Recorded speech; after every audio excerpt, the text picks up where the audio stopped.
And welcome into Bleav Me right here on Stadium. My name is Cam Rogers, and I have no idea what I'm betting on here this weekend. That's why I have these fine gentlemen on the show. The legendary handicapper himself, Brandon Lang, former NFL tight end, Clay Harbor. Gentlemen, how are we? Doing great, man. Well, considering the fact that Texas TCU left a little, I don't know if you ever saw the movie Fletch where Chevy Chase says, "You gonna use whole fist there, Doc?" Backdoor 3 at the buzzer, laying 3, up 5, 4.7 to go. It's like Texas dribbles down in slow motion, goes into the lane, kicks out, head fake, step back in rhythm. You can see it come a mile away. So, it's just welcome to March Madness. You feel if you're on the other side of that, which I had a couple buddies who called me after and said they were on the other side and they're hooping and hollering. I'm kind of going, great. Listen, real happy for you. Just leave me alone for about 4 days. That's kind of the way it is. But, last year in March, I think at brandonlang.com, I lost the first 3 days and ended up going 19-9 the rest of the way. So it was my biggest March of my 30-year career. Looking forward to doing it again. So we got some good games for the viewers, and just welcome the big fella aboard, man. And not good to have you. Yeah, I'm excited to work with you guys. It's going to be great going forward here. March Madness, the Masters, the NFL draft, all that good stuff. So we got a lot to talk about on Bleav Me as we go forward here. Let's start, gentlemen, in the SEC. Number 2, Alabama. Number 24, Texas A&M, getting after it on Saturday at high noon, 12 o'clock Eastern time. Brandon, again, Alabama just recently squeaking by. We talked about this last week. Is the focus still a concern for you? Is it a way for you? What do you think about Alabama here in this game? It's a bad spot for them. I know I came on the show last week and talked about I thought that they would come back home where they'd put up 100 in 2 of their last 3 home games. They actually got up by double digits with, I think, a minute 12 to go, and they just couldn't stop Auburn. Auburn's penetrating the lane, played it right, actually got it to a 3-point game before they pulled away and won but didn't cover. You watched them the other night against Auburn. Again, another sluggish effort. Nate Oates is answering questions about Miller's pregame getting patted down at TSA, and some referred to him getting patted down by the police. It's just like the energy seems to not be there. And now going on the road against an A&M team that, first and foremost, if you've never gone on YouTube and watched Buzz's press conference after last year's snub by the NCAA, it's must-see TV because they just won their NIT game. He sits down and reads a 7.5 prepared statement of how they were left out of the tournament last year when 4 teams ahead of them in the SEC that won 12 or more conference games were a 4 seed, 3 seed, 2 seed, 1 seed. And here's A&M, who won 3 of 4 in the conference tournament, got to the conference championship game, had 12 wins or more, which was 5th best in the conference. The other 4, as I said, 4 seed, 3 seed, 2 seed, and they get snubbed. It's unbelievable. And his team has come back. They started off slow. They got it going on at home in this situation. Many say they're in, and many say they're in as high as a 6 seed. But I'm going to tell you, if you've not seen them play, probably the best defensive team in the SEC. And I think Alabama goes in here and gets beat. I like A&M. I could see A&M being a small home dog, 2.5, 3. I'm all over the Aggies in this one to get it done over Alabama. All right, Clay, let's say the Aggies are getting 3, 2.5 in this matchup. Alabama is a projected number 1 seed right now, if you ask the bracketologists. Where are you going in this matchup? It looks like Brandon is going with the Aggies at home. With the 3, I might have to go with Texas A&M as well. They're 20-10 against the spread this year, while Alabama is 17-13. So I mean that's what matters when we're talking right here. In A&M, the last 10 is 7-3 against the spread, while Alabama is also 8-2 overall, but they're only 4-6 against the spread the last 10. So in my opinion, as of late, it seems the trend is going for A&M over Alabama. I think Alabama's a great team. I mean, come on, 26-4, 16-1 in the SEC. That's pretty impressive.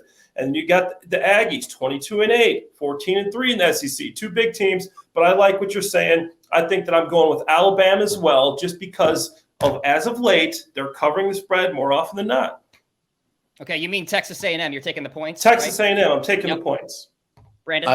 I will add, it was, I think, a week and a half ago, Alabama went into South Carolina as a 16.5-point road favorite, and for all intents and purposes, should have lost that game outright, won it at the wire by 2, I believe. Yeah. The South Carolinas of the world at home can keep it close. I'm all over A&M in this one. Fellas, I think we're all in agreement. I'm going to ride the Aggies as the home dogs in this matchup. I think maybe Alabama's looking ahead to the SEC tournament and March Madness, and they're just trying to get by at this point. So I'm with you. I'll take the points in that one. Let's talk about a top 10 matchup. Kansas, Texas, this one in Austin, Saturday at 4 o'clock Eastern time. We have the Jayhawks, who are trying to repeat as champions. We know how hard that is, but let's focus on this matchup here. Clay, where are you headed with Texas just barely losing to TCU recently? I'm taking the Jayhawks, man, and I got 2 words for you. Bill Self. In my opinion, he's the greatest coach in NCAA history. And I know Mike Krzyzewski is great, but I mean, if you look at his body of work, what he's been able to do with multiple teams and how many championships he's won, I think he's won like 17 in the last 20 years. I mean, it's incredible what Bill Self has been able to do. And they're riding a 7-game winning streak, which to me is impressive. This team's hot. They've been doing well, and they've also gone 7-3 against the spread in the last 10 games. Not only have they been winning, they have been beating the spread. So this team's hot. You got Bill Self down the stretch. He always plays well. He plays well in big games. He gets his players ready. So I'm taking Kansas. B. Lang?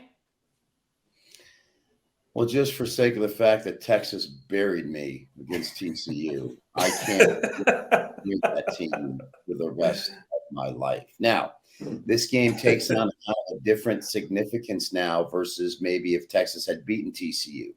Because due to the loss by Texas to TCU, Kansas wraps up the regular season Big 12 conference title. So now it's a lack of now it's where's the motivation come from? And I just don't think Texas can meet Kansas from a motivational standpoint. And this is a Kansas team that's been rock solid on the road as of late. But I just got to question where Texas is at. And there's no doubt Texas has been a better team on the road against the number than they have at home. Near misses against TCU. They gave up 115 to Kansas State. They haven't been covering the number at home. I'm going to ride Kansas just for any other reason that I hate Texas because of the Texas TCU game the other night. Brandon, don't let the emotions sort of overcloud this game here. Do you see maybe some sort of bounce back for Texas after what happened in that TCU game? I mean, they kind of found their stride toward the end of that matchup. And then you also have to wonder what the line's going to be. Is it 5.5, 6? Is it going to be 2.5, 5? What are they getting in that home matchup? I would venture to say that Kansas is going to be 1.5. Okay.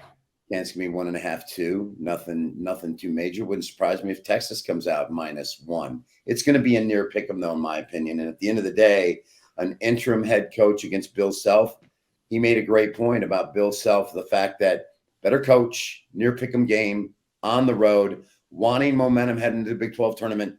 Kansas will show up to play. You ain't got to worry about that. I got a question where Texas is at. Clay, you better hope that Coach K is not watching this show on Stadium right now because he may have a thing to say about that sentiment with Bill Self. But we move on. Speaking of Coach K, Duke, North Carolina, unranked matchup, which is bizarre to see. This is the second time we're getting this here this season. This one in Chapel Hill, Brandon. We start with you, sir. What's the move?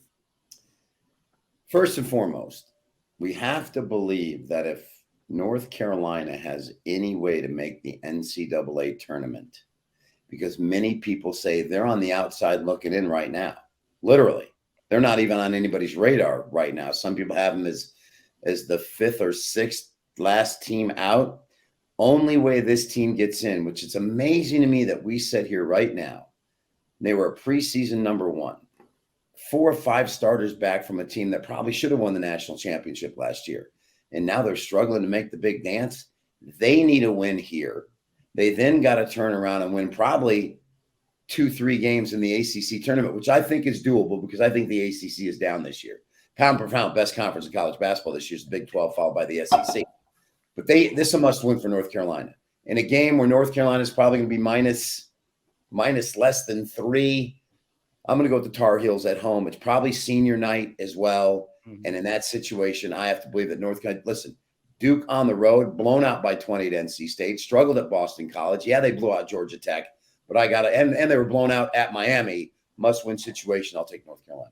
All right, North Carolina laying the points here, Clay. This is perhaps the best rivalry in college basketball. Where are we headed here? Well, firstly, Cam, I mean, I got to tell you, I love Coach K, but Bill Self, 17 titles in the last 20 years. Coach K in 42 years had 13. I'm sorry, but the numbers speak for themselves. Clay throws the numbers at me. That's fair. The numbers speak for themselves. But you know, I like the points you're making, but I'm going with Duke. Duke's won their last 5. They're hot. John Shire's been coaching great. I know North Carolina is their backs against the wall. They're in a must-win situation. But in my opinion, Duke's the hot team. Neither of them are great against the spread. North Carolina 3-7 in their last 10. Duke 4-6 in their last 10 against the spread. But I'm going to go with Duke just because John Shire has these guys playing. The injuries early in the season, he's got them back. To me, this is already a successful season for the Dukies from where they started to where they are now. First season without Coach K, John Shire taking over. This team has really come on strong of late. So I'm going with the Dukies.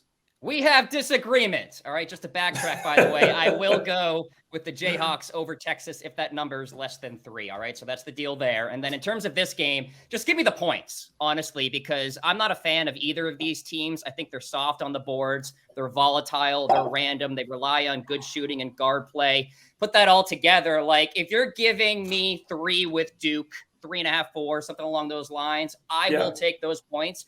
Because it's just a rivalry and you throw all the records out the window and the lack of being ranked. I'll take the points and feel safe about it, B-Lang. Blown out at Wake. Blown out at Miami. Blown out. This is different. This is different. Be careful of your Dookie Blue Devils. And by the way, about Coach K, he sold out. Once he saw what Calipari was doing with the one-and-dones, he jumped into the one-and-done. So I agree with Clay about the best coach in college basketball history. And bottom line, I'll still go with Tark the Shark, baby, here in the desert of Vegas. I'm going to ride with Clay on the Dukies in that one. Guys, I want to talk about some NCAA tournament futures here. Brandon, everybody points out that the top 40 in adjusted offense, top 25 in adjusted defense, they have the best chance at winning the NCAA tournament. Alabama, UConn, UCLA, Kansas, Purdue, Texas could be in that group as well. You look at the numbers. Houston's the favorite. They're actually in that group, 7-1. Alabama, 8-1. Kansas, 9-1. UCLA, 10-1. In fact, actually, Clay, I'm going to send this one to you. Where do you see the value in terms of the future market? Well, honestly, I mean, Houston is the best team in the league. And I think they're a team that can do it. You know, I know people say they don't have the power conference, but you look, they were in the Final Four 2 years ago. I mean, last year they knocked off a great team as well. So I think Houston brings a lot of value. I know they have the worst odds in the group or the best odds in the group, but I still think they bring value from what they've been able to do in the past. And then this year, I mean, they haven't lost since like December 10th? I mean, this team is on a roll. In my opinion, I think Houston's a favorite. I think you can still get pretty good odds picking them. Brandon, you riding the chalk there? You ever watch Houston play? Sparingly for me. Have you watched them play this year? I've watched them a few times, yeah. They play 40 minutes. Like their mothers are being held hostage by Al-Qaeda. And that if they show up or their moms die. And it's 40 minutes. Calvin Sampson has put together a breed of player that he's looking for. And they kind of went to bed at home against Temple. That's going to happen. Then they went into Temple and got revenge and blew them out by 15. But at plus 700, I think this is his year in a tournament situation to defend the way they do, but offensively, they're insane on the boards. I think this is his year. A team that I look out for that started off, I believe, 13-0 and then had an injury is UConn at plus 1,600. Mm-hmm. They got a couple of bigs. They got the guards. Kind of reminds me of that team that won the national championship. I just at plus 1,600, when it's all said and done, you get through the Big East tournament and you're advancing one by one by one by one, UConn's tough, man, because they can play inside out and they defend like their coach and Danny Hurley, but at plus 1,600, it's worth a look. Tennessee doesn't have a go-to guy. Arizona is soft. Baylor doesn't have the low post presence. Kansas at plus 900 to repeat. I know it's hard. And then UCLA plus 1,000. 4 or 5 starters back. We know Cronin can coach. And that's pretty much Houston, Kansas, UCLA, Connecticut. I think that's the 4 that I'm leaning towards, but I'm going to bet Houston at plus 700. Okay, you both are riding Houston, the Cougars. I mean, I kind of like the value there with UConn, Clay. I mean, the last time UConn won the title, Lang, weren't they like 95-1 entering the tournament, something along those lines? So they like that under the radar value. I do. Yeah, I like Kansas as well. You know, like we're talking about Bill Self and what this team's been able to do, and against quadrant 1 teams this year, they are 15-1. They beat good teams. They are coached as well as any team in the tournament. So you can always, and I know, like you said, very hard to repeat, but I love Kansas at plus 900 as well. I think there's a lot of value there for a team that will definitely get deep in this tournament. Clay, how much is Bill Self paying you? We need to know. Is it a blank check? I mean, goodness gracious. You know, Cam, the funny thing is I'm from Illinois, Central Illinois. I'm a University of Illinois guy, and I don't even like Bill Self that much because he left Illinois, the University of Illinois, after the year. D. Brown, Luther Head, Deron Williams, Jang Augustine, Roger Powell, the year they lost the national championship game to the North Carolina Tar Heels. You know, he left and he goes to Kansas. But you can't deny that he is a great coach. He's done it in multiple places. He had Illinois as one of the best teams in the country that year. Then he goes to Kansas and does it with them. So I'm not even a Bill Self fan because he left my Fighting Illini, you know, with Bruce Weber, who wasn't able to do the same type of things he was. Valid points all around, gentlemen. Good insight there in the futures. By the way, probably worth waiting until the bracket comes out before you place your bets there over at Bet Online. Fellas, let's go to the NBA. 76ers and Bucks. We start with you, B. Lang, on this one. Saturday night, 8:30 Eastern time. Really good matchup here. I expect a lot of points. What's the move? I think the Bucks will probably be minus, based on their current winning streak, they're probably going to be minus 5.5, 6. I just think you can't go against the Bucks right now. With Middleton back and the way they're playing, I just don't think you can. Sixers have been playing well, but it's either play the Bucks or stay away. Also, neither one of these teams is playing defense. You're probably going to post a total of 231. I'd probably ride the over there as well. I always say winners go with streaks, losers go against them. And with the way the Bucks are playing right now, and is where the streak is, I think you lose with Milwaukee before you try to win Philadelphia. Clay? Yeah, I agree with him. I mean, it's hard to go against Giannis, Holiday. Obviously, Lopez is actually playing well, Portis, and then you got Middleton back, who's only played 20 games this season. But he's back. They're playing well. They're on a streak. For me, it's hard to go against Giannis, even when you do got Joel Embiid and Philadelphia. I played in Philly with the Eagles for 4 years. I love the 76ers. I love Embiid. I think he's been cheated on MVP a couple of times, but I know Harden can play, but I got to go with the Bucks. Like you said, that streak, Giannis, you go with them. Joel Embiid, Harden, if they're getting 5 in a game where there will be a lot of points, it's hard for me to not take those points. I mean, if the Bucks aren't playing that great on defense, it lends me to believe if you're catching 5 with a good team like the 76ers, I'm kind of leaning in that direction. Does that sound logical at all? Lang, what do you think? Feel free to roast me. Go ahead, Clayton, jump at it. No, I think it sounds logical. I mean, if you're getting the 5, I mean, it's not. I'm not opposed if you taking the points. But as for me, I mean, the streak that the Bucks have been on, they've been playing some great basketball. I mean, one of the best team in the league, obviously, and Giannis is just playing at such a high level. Even though Embiid is that dude, and he's actually even averaging more points than Giannis is this year. And not as many rebounds, though. But I think it's hard to go against the Bucks, man. They're a team that is just top of the line. And any given day, I mean, you know what they can do. All right, should be a good matchup. I'm going to ride with you guys, but I'm hesitant on it. I'll take the Bucks after all this conversation. Let's talk NFL draft. Let's talk futures. BetOnline has a fun future here. Where will Stetson Bennett get drafted, if at all? Clay, we start with you, my friend. Not drafted is the favorite, plus 145. Obviously, Bennett was recently arrested in January for public intoxication, so we don't know exactly what the future is for him. 7th round plus 275, 6th round plus 350 down the line from there. Clay, what is the move? It kind of sounds like the smart money is not drafted. I think the smart money might be that he's not drafted, but I think that there's a good shot that he does get drafted. I mean, you look at obviously he's not going first round, he's not going second round. Mel Kiper, if you want odds, Mel Kiper said to him he's a 3rd round pick. If you want that plus 750, you want to go for the gusto, put him in the 3rd round. I think the 5th round is where I think he's going. You're still getting plus 375.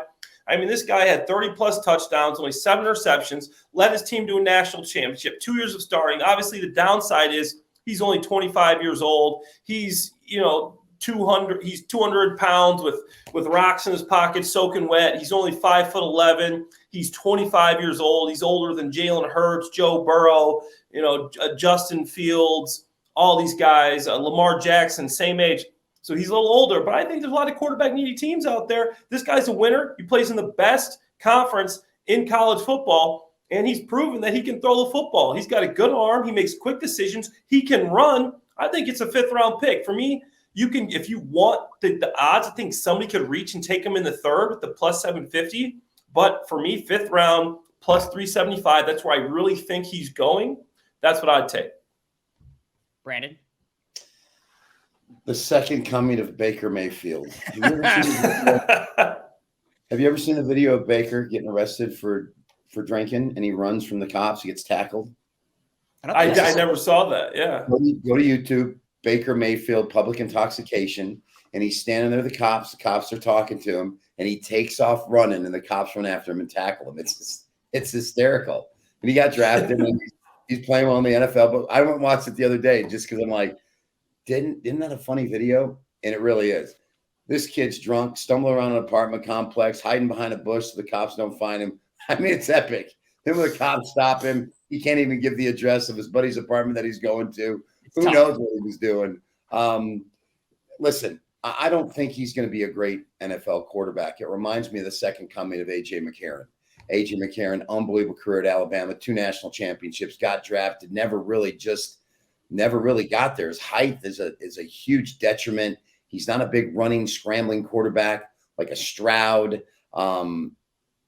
I think he gets drafted just as a favor to Kirby Smart, and somebody's take my boy. I think 5th round, Tom Brady plus 375 is worth a look. But again, Stetson Bennett, the 4th, the 3rd, and 2nd, and 1st, probably on an insurance company. He'll be playing golf, making about $250,000 a year, living life with a hot supermodel girlfriend, just like A.J. McCarron. So, or listen, USFL. So I'm going to say 5th round plus 375.